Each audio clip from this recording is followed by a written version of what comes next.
రేపే శ్రావణ శుక్రవారం.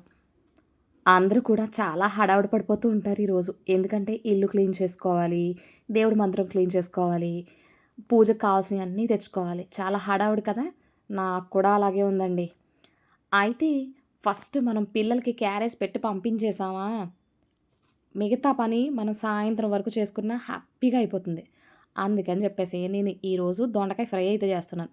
ముందుగా దొండకాయలనైతే శుభ్రంగా కడిగేసి చిన్న చిన్న ముక్కల కింద కట్ చేసేసుకొని, ఉప్పు వేసి ఒక గంట అలా వదిలేయండి.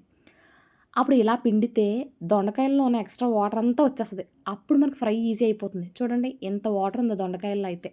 ఇప్పుడు ఈ వాటరు వంపేసుకుంటున్నాను. దొండకాయ ముక్కలు మాత్రమే తీసుకుంటున్నా.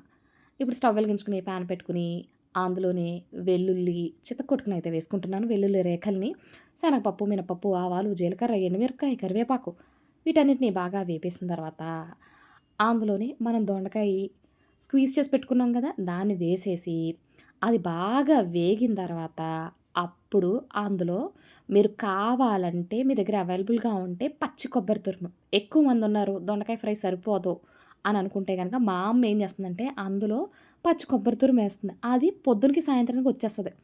నేను ఇవాళ పొద్దున్నే తింటాను. సాయంత్రం తినను కాబట్టి సరిపోతుంది. అందుకు నేను ఏ కొబ్బరి తురుము వేయట్లే. ఒకవేళ మీరు కావాలితే ఇందులో పెసరపప్పు నానబెట్టి కూడా వేసుకోవచ్చు. లేదా పచ్చి కొబ్బరిని తురుము కూడా వేసుకోవచ్చు.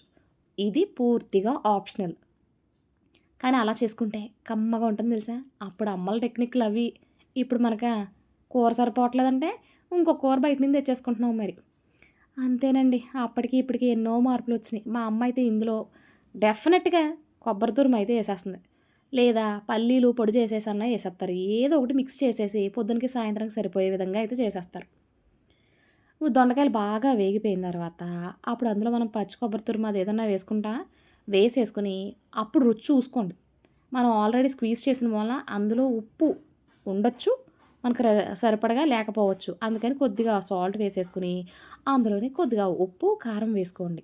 వేసేసుకొని బాగా మిక్స్ చేసేసుకొని, స్టవ్ ఆఫ్ చేసేసుకొని సర్వ్ చేసేసుకోవడమే. ఈ పని అయిపోయిన తర్వాత నాకు ఎంత పనుందో ఇంక చెప్పలేను. పప్పులు రుబ్బుకోవాలి.